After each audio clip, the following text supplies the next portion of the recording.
as it was rapidly intensifying into a high-end Category 3. Now, to the north, you see a lot of blobs of convection that appear to be injected into the storm there from the north as it rapidly intensifies before making landfall. I do believe that to be evidence of a possible surface aerosol injection via bunker ship. So the next typhoon that they had was only 6 days later. This was known locally as Typhoon Uwan or globally as Typhoon Fung Wong. This typhoon also experienced rapid intensification, and I want to show the animation of it here. So as this typhoon is approaching the Philippines, you can see some more rapid intensification up to the north there.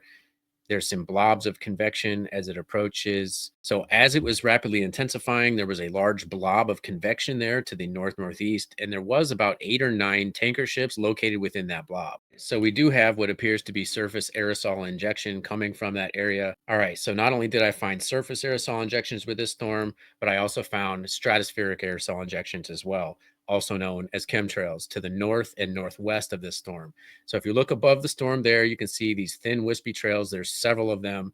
The thin ones are definitely chemtrails, and the thick one could possibly be an outflow boundary, but it may also be a chemtrail as well. So in addition to surface aerosol injection and stratospheric aerosol injection, I also found something that meteorologists call gravity waves.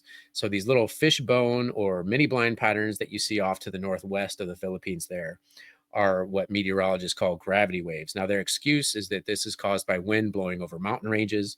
But what we see here is actually over the ocean. And we actually see two different directions of gravity waves at the same time. We almost see some coming down from the north and some going west from the east. Now, if you ask me, this looks like an interference pattern between NEXRAD radar towers and or the sea-based X-band radar ship. So if that's not enough evidence of geoengineering for one storm, I have some more evidence to show you. And this is about how a high pressure dome pushed the storm away from China so that it did not make landfall in China. There's a high pressure ridge right like that. See how it stretches over to Japan? And we have another one right centered over Hong Kong and southeastern areas of China. This is a wall. When it comes, push comes to shove, that's a wall. So that's why our storm system is not recurving towards the north. But the stronger this gets, the more it's going to get thrusted down south.